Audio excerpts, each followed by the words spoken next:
Hello aspirants, welcome to another session of mains 450 plus. आज हम लोग देखेंगे about strengthening India cyber security.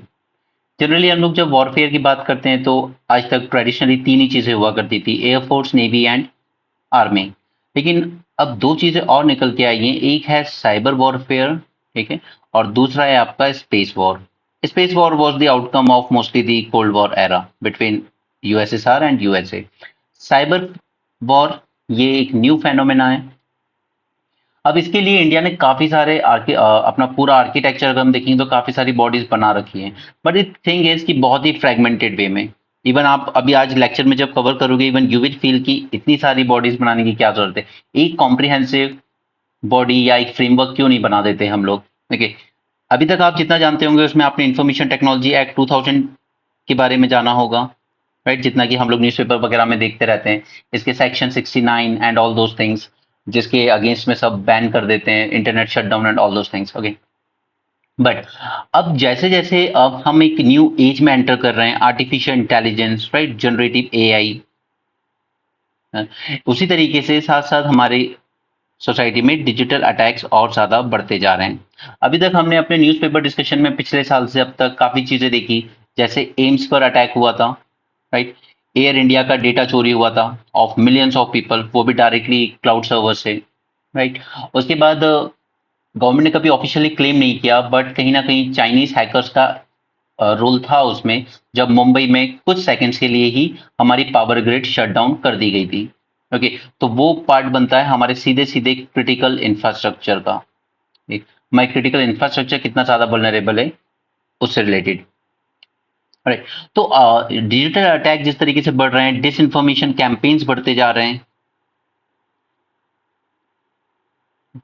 तो तरह तरह के नए नए साइबर थ्रेट्स निकल के आ रहे हैं। पहले एक फिशिंग बहुत कॉमन थ्रेट हुआ करता था, आजकल डीप फेक्स आ गया है, डार्क पैटर्न्स आ गए, dark net, okay, all those things. अभी सबसे लेटेस्ट एग्जांपल जो हमने न्यूज़पेपर में देखा था आपने, वो था माइक्रोसॉफ्ट विंडोज का अपडेट। हालांकि ये कोई अटैक नहीं था, इट वाज वहीं से किया गया था अपडेट करने के लिए। बट द थिंग इज कि इसने सिविल एविएशन से लेके शिपिंग, स्टॉक मार्केट, पूरे सभी सेक्टर्स को होल्ड पे ला दिया था कुछ देर के लिए। तो ये एटलीस्ट ये चीज दिखाता है कि कितना वल्नरेबल है हमारा पूरा ग्लोबल सिस्टम। एक एक सॉफ्टवेयर अपडेट ने थोड़ी देर के लिए शटडाउन क्या हुआ, पूरा का पूरा ग्लोब में डिसरप्शन देखने को मिले हमें, राइट।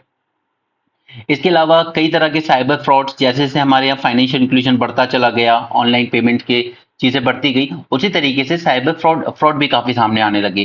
जैसे आजकल फेक ईमेल सर्विसेज के थ्रू आपकी आइडेंटिटी थेफ्ट हो रहा है।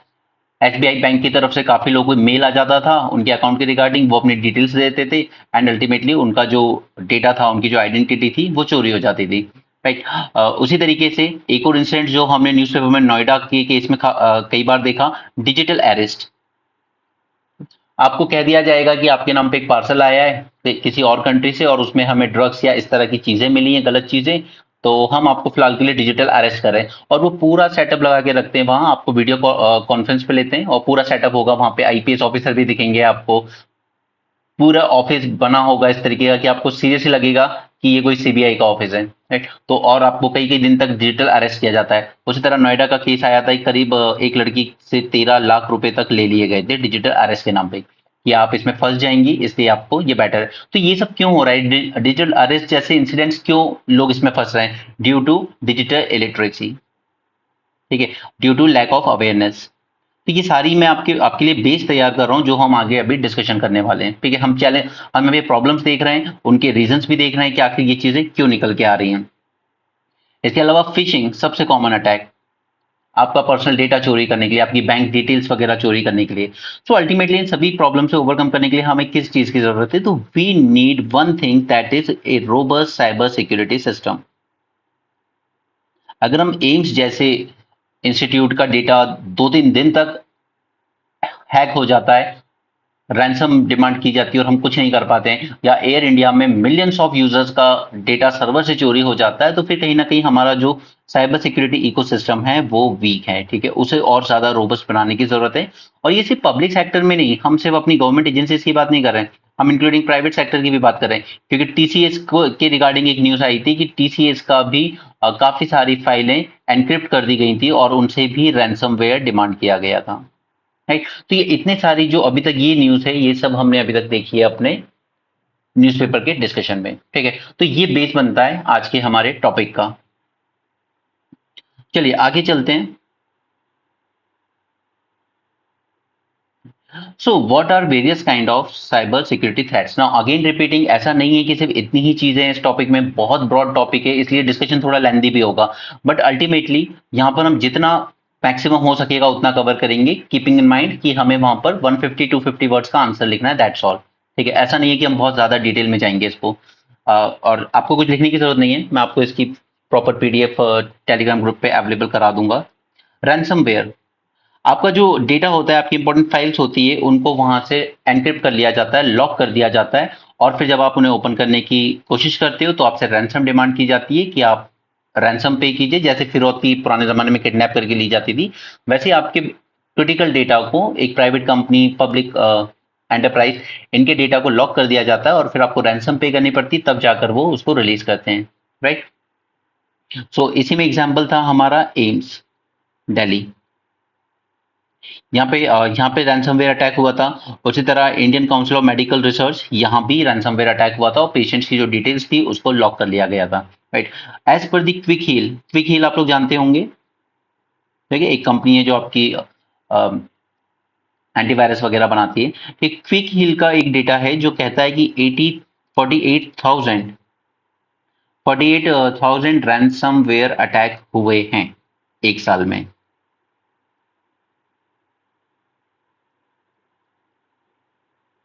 राइट।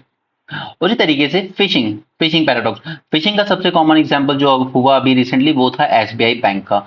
यहाँ पे आपको फेक एसएमएस, फेक ईमेल्स वगैरह भेजे जाते थे, ताकि उसके बाद आपके बैंक की जो क्रेडेंशियल्स हैं वो चुराए जा सकें, right. It was the example of fishing.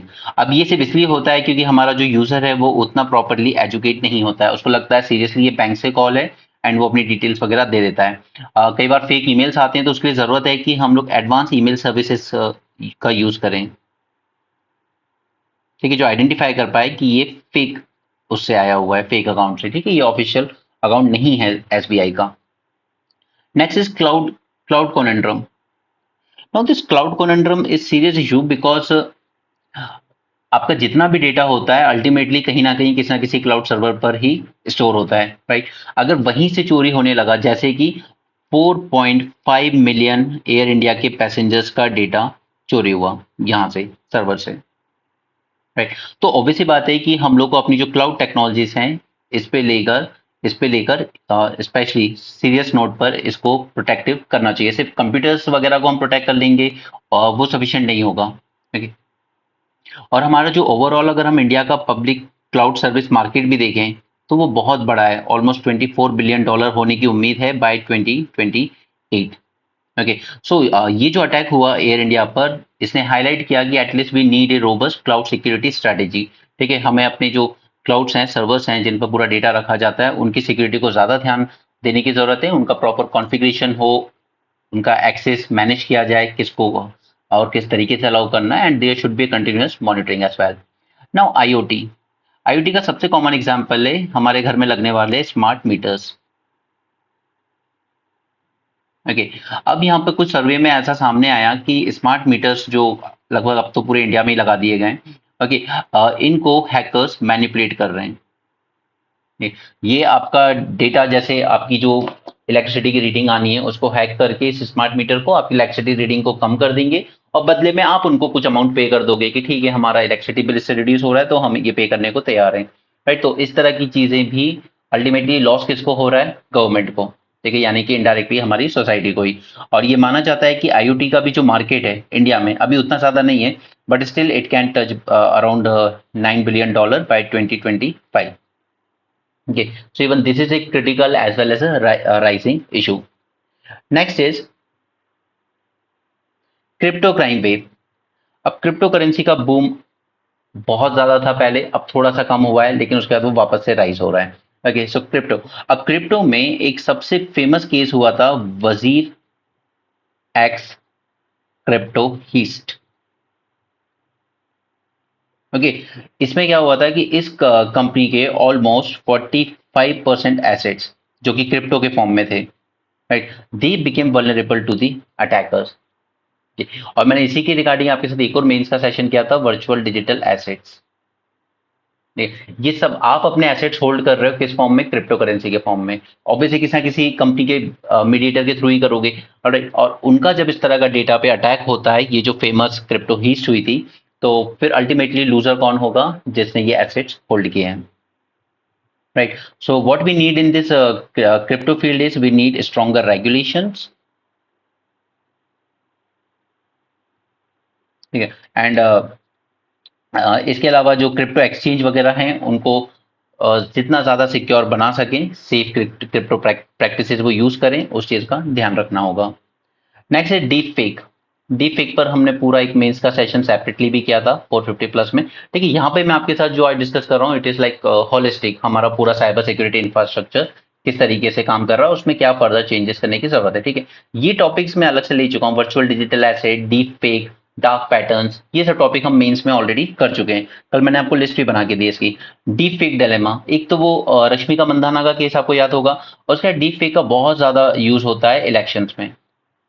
किसी लीडर ने कुछ कहा, नहीं कहा, उसको फिर बनाकर, अब डीप फेक हम लोग पूरा डिटेल में कर चुके हैं। ठीक है, द ओनली थिंग इज कि इलेक्शन में सबसे ज्यादा मिस इन्फॉर्मेशन स्प्रेड करने के लिए यूज किया जाता है, राइट। तो इसके लिए हमें क्या जरूरत पड़ेगी? हमें डीप फेक डिटेक्शन टेक्नोलॉजीज की जरूरत पड़ेगी। ऐसी टेक्नोलॉजीज डिटेक्ट कर सकें कि ये वीडियो जो है ये रियल नहीं है, ये डीप फेक के थ्रू बनाया गया है, राइट। इसके अलावा पब्लिक में वो अवेयरनेस होनी चाहिए कि जब वो इस तरह के किसी वीडियो के अक्रॉस आती हैं, तो they should not just blindly forward it, rather than they should report it कि इस तरीके का डीप फेक वीडियो सर्कुलेट हो रहा है किसी की रेपुटेशन को खराब करते हुए, राइट। तो ये सब यहाँ पे सिर्फ दो ही चीजें चाहिए हमें, एक तो डिटेक्शन टेक्नोलॉजी और दूसरी तरफ अवेयरनेस, और तीसरा जो सोशल मीडिया इंटरमीडियरीज हैं जैसे ट्विटर, ठीक, इन पे एक रिक्वायरमेंट होनी चाहिए कि अगर आप लोग आइडेंटिफाई कर लेते हो किसी वीडियो को, तो या तो उसको प्रॉम्प्टली आप रिमूव कर लीजिए या फिर एटलीस्ट उसके नीचे टैग कर दीजिए कि this video was created by deep fake, ठीक है, ताकि लोग उसको फॉरवर्ड ना करें। Then lack of cyber security professionals. First thing is कि हमारे यहाँ यूनिवर्सिटी में इतने अच्छे कोई प्रॉपर कोर्सेज नहीं चलते हैं, ठीक है, ऐसे कोई स्पेसिफिक कोर्सेज नहीं है जो बच्चों को तैयार कर सकें इन फील्ड ऑफ साइबर सिक्योरिटी, ठीक है। तो अल्टीमेटली हमारे पास करीब 8 लाख साइबर सिक्योरिटी पर्सनल्स की शॉर्टेज है, राइट। और ये शॉर्टेज और ज्यादा ग्रेव हो जाती है जब हम लोग देखते हैं कि आर्टिफिशियल इंटेलिजेंस में या आईओटी की फील्ड में या फिर क्लाउड सिक्योरिटी में तो और ज्यादा बुरे हाल हैं। हमारे पास ऐसे प्रोफेशनल्स ही नहीं है जो इन चीजों को हैंडल कर सकें, राइट। तो ये जो लैक ऑफ एक्सपर्टीज है हमारी, यही अल्टीमेटली हमें हैम्पर कर देती है जब आईआईटी दिल्ली जैसे अटैक होते हैं कि आखिर हम रिस्पॉन्ड करें तो कैसे करें। ओके, रिस्पॉन्ड करने में उतनी ही ज्यादा दिक्कत आती है।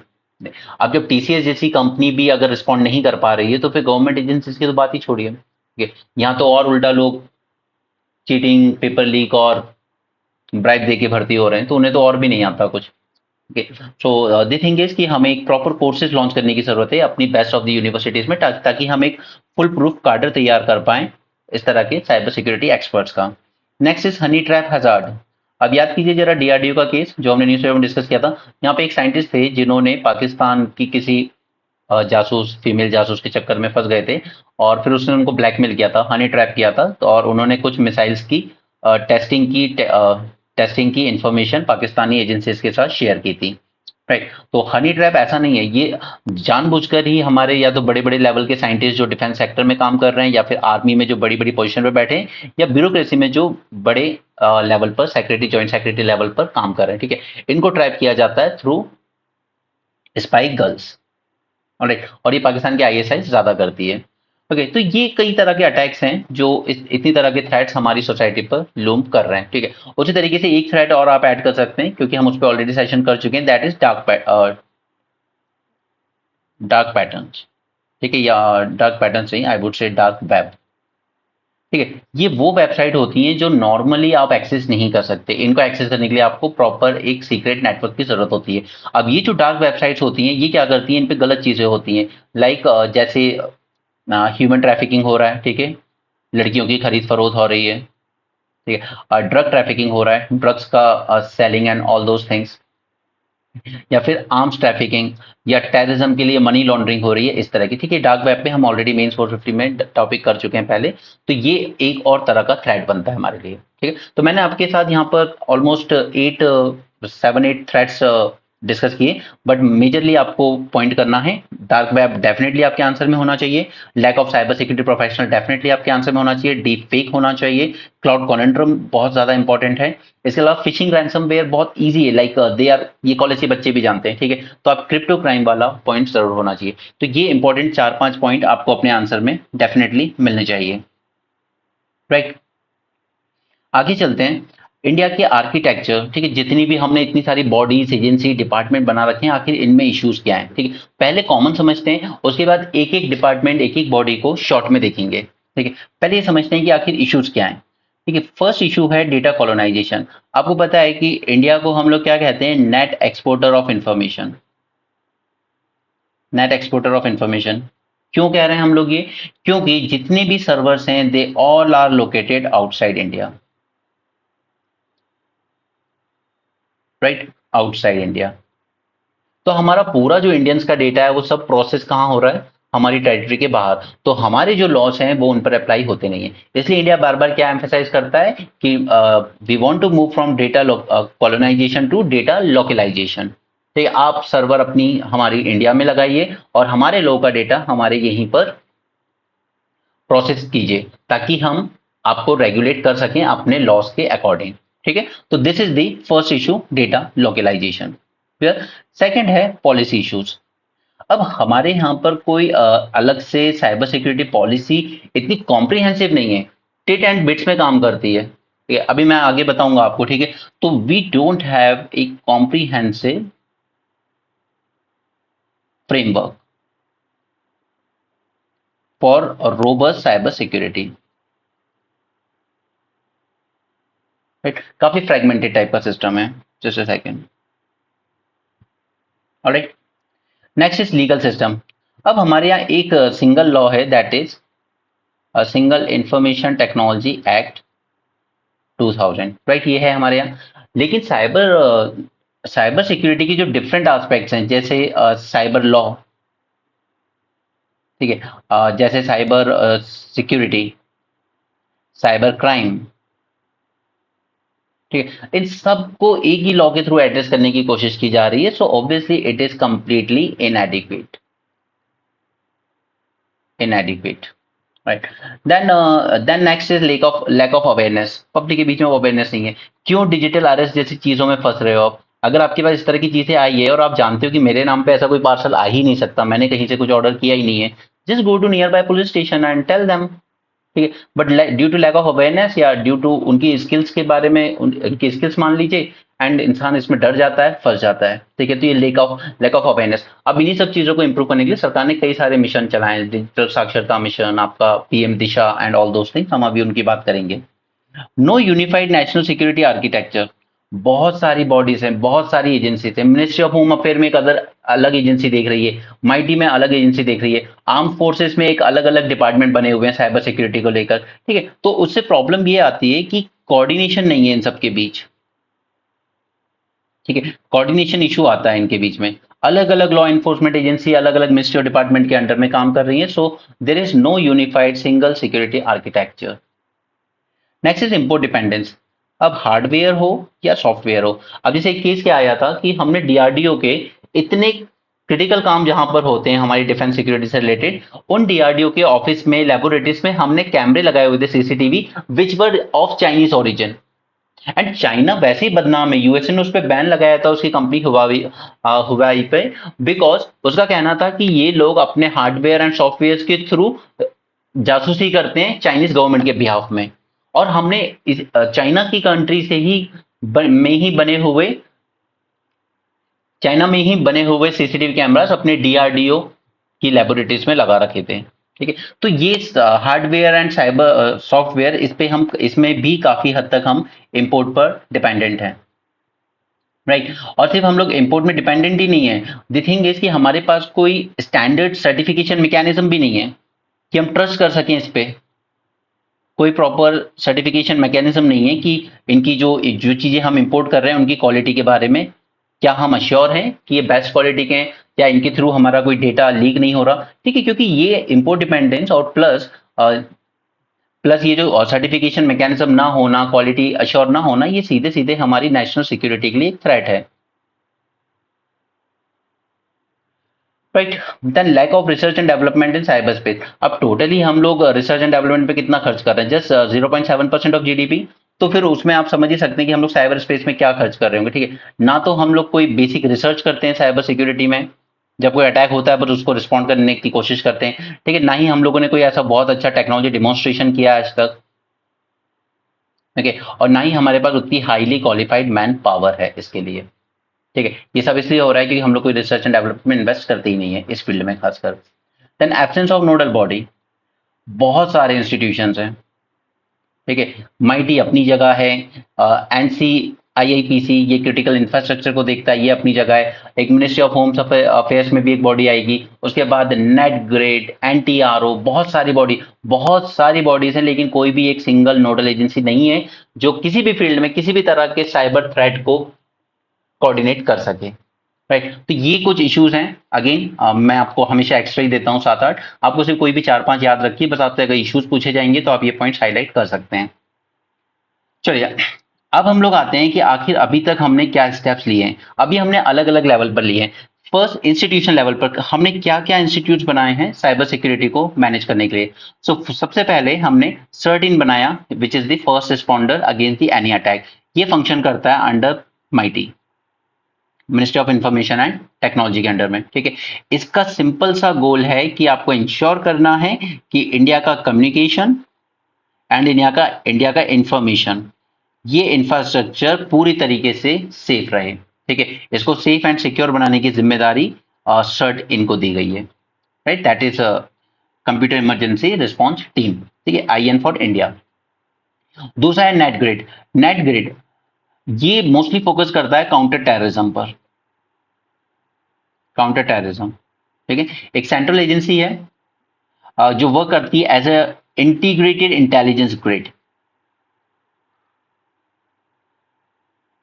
Integrated intelligence grid, okay. ये सोर्स करती है एक्चुअली अलग अलग गवर्नमेंट की एजेंसी से डेटा, और फिर उसको इंटीग्रेट करके देखती है कि इसमें से कुछ भी ऐसा तो नहीं है जो टेररिज्म में यूज हो सकता है। ठीक है, यानी जितनी भी अदर एजेंसी है जो यहाँ पे आपके सामने मेंशन है स्क्रीन पर, ये सारी एजेंसी से डेटा सोर्स करेगी नेट ग्रिड, और फिर उसको प्रोसेस करके देखेगी कि इनमें से कहीं भी ऐसा कुछ है कि जिससे हमें ये हेल्प मिल सके टेररिज्म को काउंटर करने में। ठीक है, ये काम है नेट ग्रिड का। दूसरा बनाया गया साइबर स्वच्छता केंद्र। नो, ये कुछ नहीं है, ये बस एक छोटा सा काम करता है, दैट इज बॉटनेट क्लीनिंग का एंड मेलवेयर एनालिसिस। ठीक है, इसके लिए सेंटर बनाया गया था ताकि जितने भी प्रोग्राम्स होते हैं जो हम कंप्यूटर्स में यूज कर रहे हैं, ये प्रोग्राम्स मैलिशियस तो नहीं है, इसी को डिटेक्ट करने का ये काम करता है। और ये फ्री टूल्स प्रोवाइड करता है आपको कि अगर आपके प्रोग्राम में इस तरह का कोई मेलवेयर आ गया तो आप उसको रिमूव कर सकते हो। ठीक है, ये आपको उसके लिए प्रॉपर टूल्स प्रोवाइड करेगा।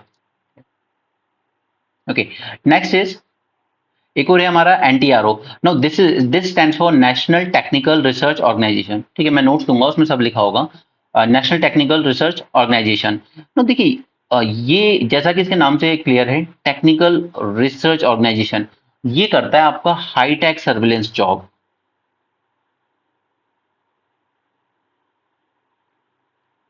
Just a second, give me a minute please.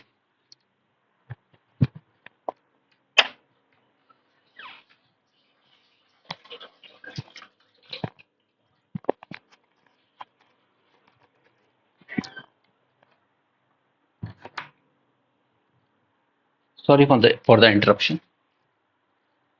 Alright, हाँ, ये काम करता है आपका हाईटेक सर्विलेंस जॉब्स का।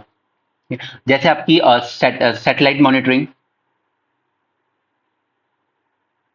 ठीक है, आपका डेटा गैदरिंग, इसके थ्रू जो भी डेटा वगैरह मिलता है हमें, उस डेटा को गैदर करना, प्रोसेसिंग करना, उसकी ये काम है NTRO का।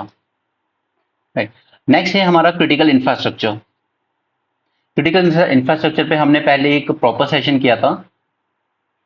मेंस 450 प्लस में, ठीक है। ये एक नोडल एजेंसी जो हमारे क्रिटिकल इंफ्रास्ट्रक्चर को ही सेफ गार्ड करती है, और ये बनाई गई थी under information technology act of 2000 only. ठीक है, जितना भी हमारा क्रिटिकल इंफ्रास्ट्रक्चर है, चाहे वो बैंकिंग से रिलेटेड हो, स्टॉक शेयर मार्केट से रिलेटेड हो, या फिर हमारा इलेक्ट्रिसिटी ग्रिड से रिलेटेड हो, उस सबको सेफगार्ड करने का काम ये एजेंसी करती है।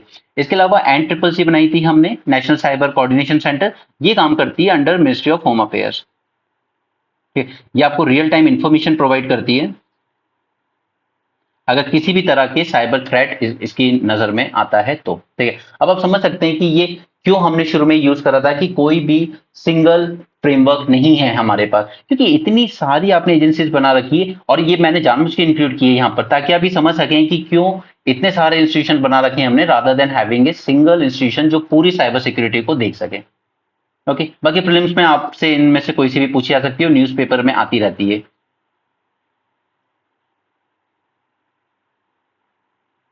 नाउ अब लेजिस्लेटिव मेजर्स की बात कर लें तो चार इंपॉर्टेंट एक्ट हैं। फर्स्ट तो हमारा इंफॉर्मेशन टेक्नोलॉजी एक्ट ही है 2000 का, यही सबसे इंपॉर्टेंट बेस था जिसके ऊपर सारी चीजें की गई।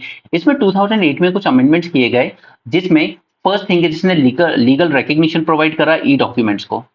ठीक है, कि इनको लीगली माना जाएगा आपसे, ई डॉक्यूमेंट्स को बिल्कुल as a proof, as a evidence use किया जा सकता है, इसे लीगल रिकग्निशन दिया गया। दूसरा, एक लीगल फ्रेमवर्क तैयार किया गया for e commerce transaction,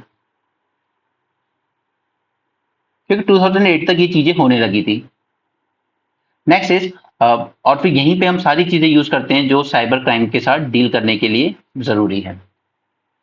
national cyber security policy 2013 ये हम लेकर आए। मोस्टली यहाँ पे सिर्फ जो हमारा साइबर स्पेस सिक्योर बनाने की बात की गई और through indigenisation, indigenous and secure technologies को बनाने की बात की गई, और साथ में ग्लोबल कॉपरेशन की भी बात की गई यहाँ पे। नेक्स्ट है नेशनल एनक्रिप्शन पॉलिसी 2015। इसका सिंपल गोल था कि जो हमारे ट्रांजैक्शंस हो रहे हैं, ठीक है, चाहे वो इंडिविजुअल लेवल पर हो, गवर्नमेंट लेवल पर हो, इन सबको ज्यादा से ज्यादा सिक्योर बनाना। और डिजिटल प्रोटेक्शन एक्ट ये अभी आया है कुछ ही टाइम पहले, ठीक है, ये हम ऑलरेडी पहले मेंस में डिस्कस कर चुके हैं। ठीक है, तो ये हो गई legislative measures. Then come programme and initiatives. तो यहाँ पे साइबर वॉरियर पुलिस फोर्स बनाने की बात की गई थी। ओके, और ये मिनिस्ट्री ऑफ होम अफेयर्स के अंडर में बनाने की बात हुई थी, बट ऐसा कुछ ज्यादा न्यूज में रहता नहीं है, ये ज्यादा रेलेवेंट भी नहीं है। Next is IC4 scheme, this is more important. ठीक है, ये एक नोडल पॉइंट की तरह बनाया गया था to fight against all sort of cyber crimes. ठीक है, और साइबर स्पेस का मिसयूज ना हो, specially for by the extremist and terrorist groups. Right, उस पर मेन फोकस रखा गया था IC4 स्कीम का। ये न्यूज़पेपर में बार बार रिपीट होता रहता है।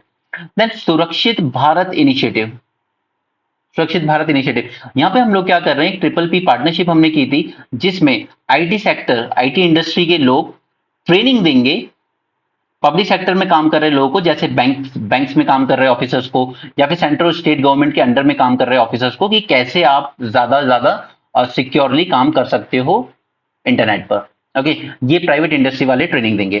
फिर सबसे इंपॉर्टेंट चीज जो रिसेंटली न्यूज में आई थी, PM दिशा, दैट इज ग्रामीण डिजिटल साक्षरता अभियान, जिसमें हमने गोल रखा था कि हम 8 करोड़ रूरल हाउस होल्ड को डिजिटली लिटरेट बनाएंगे। Okay, that was PM Disha. International measure की बात करें तो हम साइबर सिक्योरिटी में कोलैबोरेशन कर सकते हैं with countries like USA, European union. Okay, और अभी मलेशिया भी आया हुआ है हमारे यहाँ पर, आज ही न्यूज़पेपर में डिस्कस किया था इन सबके साथ।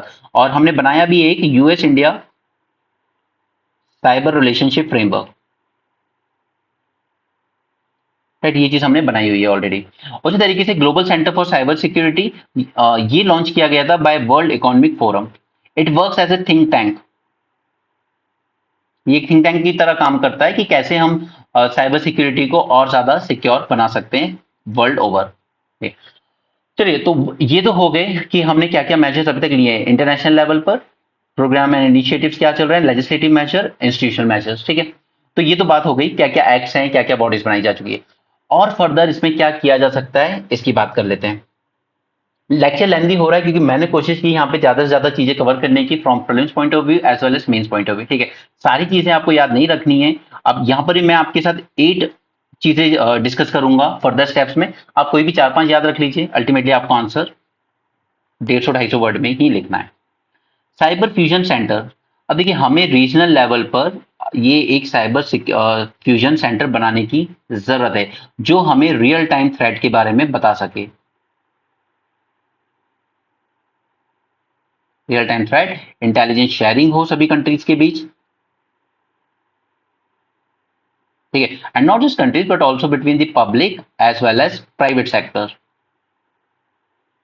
राइट। अब इसको हम किस तरीके से इंप्लीमेंट कर सकते हैं? We can use advance AI, advance artificial intelligence या फिर मशीन लर्निंग सिस्टम, ठीक है, जो कि प्रिडिक्ट कर सकेगा कि हाँ इस तरह की हमें कुछ इंटरनेट के ट्रैफिक फ्लो में इस तरह की कुछ डिफरेंट चीजें देखने को मिल रही है as compare to day on daily basis. आज हमें इंटरनेट के ट्रैफिक में कुछ डिफरेंट दिखने को मिल रहा है, ठीक है, तो वो प्रेडिक्ट कर सके कि ये शायद किसी तरह का अटैक होने जा रहा है यहाँ पे, ठीक है। ये काम करता है साइबर फ्यूजन सेंटर, या ये काम कर सकता है, ठीक है, क्योंकि हम आगे की बात कर रहे हैं कि हम और क्या कर सकते हैं। फिर हम जैसे मिलिट्री एक्सरसाइजेस करते हैं वैसे आज साइबर वॉरफेयर एक रियलिटी है, तो हम साइबर एक्सरसाइज भी कर सकते हैं मल्टीपल स्टेक होल्डर्स के साथ मिलकर, ठीक है, अलग अलग कंट्रीज के भी और पब्लिक प्राइवेट अलग अलग इंडस्ट्रीज के लोग भी, राइट।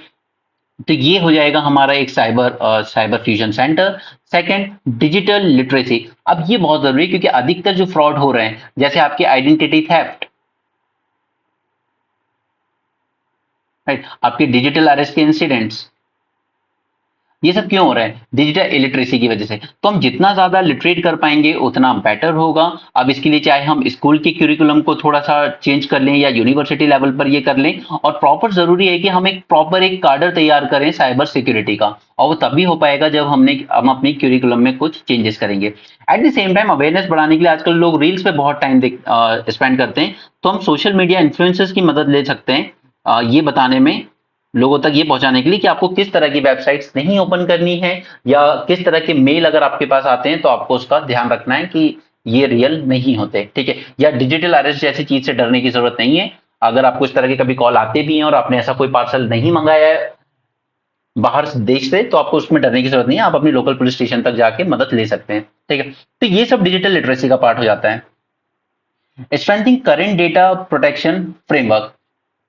ना देखिए हमने अपना digital personal data protection act तो पास कर लिया, ठीक है, 2003 का, लेकिन इसको और बेटर बनाने के लिए हमें जरूरत है कि खासकर एआई पावर्ड ब्रीच काफी ज्यादा देखने को मिल रहे हैं, जहां पे से वो आर्टिफिशियल इंटेलिजेंस के थ्रू पूरा मशीन के थ्रू ही यूज कर रहे हैं, उसके पीछे कोई ह्यूमन फेस है या नहीं हमें नहीं पता, ठीक है, वो पूरी तरीके से टेक्नोलॉजी के थ्रू आपको कॉन करने की कोशिश कर रहे हैं। तो फिर ऐसे में हमारा जो लॉ है वो थोड़ा सा पीछे रह जाता है कि इसको किस तरीके से पनिश किया जाए, ठीक है, इसे किस तरीके से रोका जाए। Okay, next is AI powered cyber defence. ना जैसा कि मैंने आपको ऊपर बताया कि किसी भी तरह की अगर एनोमली एनोमली आप फेस कर रहे हो, ठीक है, या मशीन लर्निंग के थ्रू हम लोग देखें कि कोई एनोमली डिटेक्ट की जा रही है कि आज जो ट्रैफिक फ्लो हो रहा है इंटरनेट पर इसमें कुछ ना कुछ एनोमली हमें देखने को मिल रही है, तो वो फिर आप प्रोएक्टिवली उसको आइडेंटिफाई कीजिए और फिर उसको न्यूट्रलाइज करने के लिए तैयार रहिए, ठीक है। ये आर्टिफिशियल इंटेलिजेंस और मशीन लर्निंग के थ्रू बेटर हो सकता है। Secure by design initiative. और जैसा कि ऊपर हमने डिस्कस किया था, हार्डवेयर सॉफ्टवेयर हम लोग काफी ज्यादा इंपोर्ट करते हैं, ठीक है। अब जैसे चाइना की हुआई कंपनी पे यूएसए ने सैंक्शन लगाया कि आप तो जासूसी के लिए यूज कर रहे हो, तो ये जरूरी है हमारे लिए कि पहले सबसे पहले हम लोग एक प्रॉपर सर्टिफिकेशन प्रोग्राम रखें, एक सर्टिफिकेशन प्रोग्राम होना चाहिए ताकि आप हमारे जो सिक्योरिटी स्टैंडर्ड्स हैं उनके साथ अलाइन करें, तभी हम आपका प्रोडक्ट परचेज करेंगे, ठीक है। दूसरा, हम लोग खुद अपने स्टार्टअप्स को फंडिंग देकर एनकरेज करें कि आप ये चीजें खुद इंडिया में ही बनाइए, राइट। और तीसरा कि हम लोग इस तरीके की एक लिस्ट तैयार रखें कि कौन सी कंपनी से खरीदना सेफ है और कौन सी कंपनी से नहीं। जैसे हुआवी को ब्लैकलिस्ट किया, यूएसए ने ही नहीं सिर्फ ऑस्ट्रेलिया ने भी ब्लैकलिस्ट किया हुआ है उस कंपनी को कि ये बदनाम है इस तरह की हरकतों के लिए। सप्लाई चेन फोर्टिफिकेशन, अगेन दोनों चीज एक दूसरे से कनेक्टेड ही है कि किस तरीके से हम असेस कर सकें कि हम कौन से थर्ड पार्टी वेंडोर से परचेज कर रहे हैं अपने सॉफ्टवेयर या हार्डवेयर, ठीक है। और सिर्फ परचेज ही नहीं करना है, हमें ब्लॉकचेन का यूज करके इसकी ट्रेसिबिलिटी भी रखनी है। ये इसकी ट्रेसिबिलिटी को बेटर बनाएगा कि हमने कहाँ से क्या परचेज किया था और उन्होंने जो जो रॉ मटेरियल यूज करा है वो कहाँ कहाँ से उन्होंने परचेज करा हो। ऐसा ना हो कि हमने श्रीलंका से लिया लेकिन वो एग्जैक्टली चाइना में बना था। Cloud Citadel securing India digital sky. तो दिस इज एक्सट्रीमली इंपॉर्टेंट, क्योंकि अगर आपने क्लाउड ही सिक्योर नहीं किया तो फिर बाकी आप कुछ भी कर लीजिए उससे कुछ नहीं होने वाला है, क्योंकि अल्टीमेटली तो सारा डेटा वहीं जा रहा है क्लाउड पे। ठीक है, तो इसके लिए we should implement the mandatory encryption.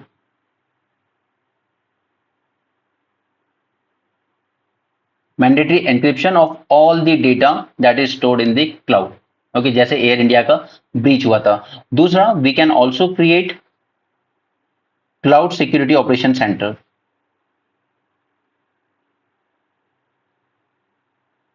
Cloud security operation centre.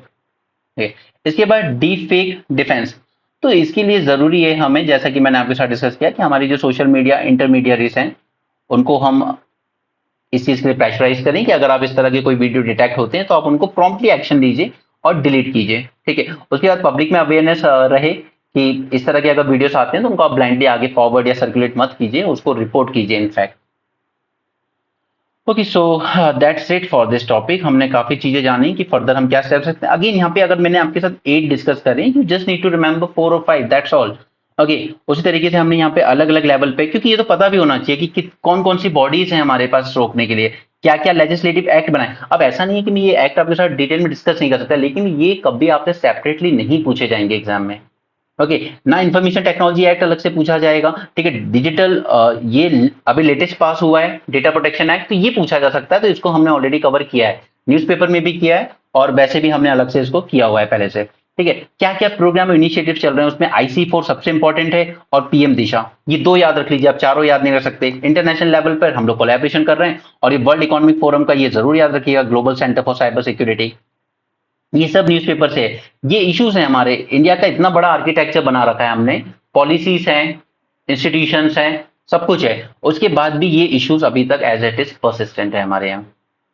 Right, बाकी ये तरह तरह के थ्रेट्स हैं जो पिछले करीब 1 से 1.5 साल में हम लोग न्यूज़पेपर में बार बार रिपीटेशन देख रहे हैं इसका। एक फिशिंग हो रहा है, रैंसमवेयर हो रहा है, deep fake, dark patterns and all those things.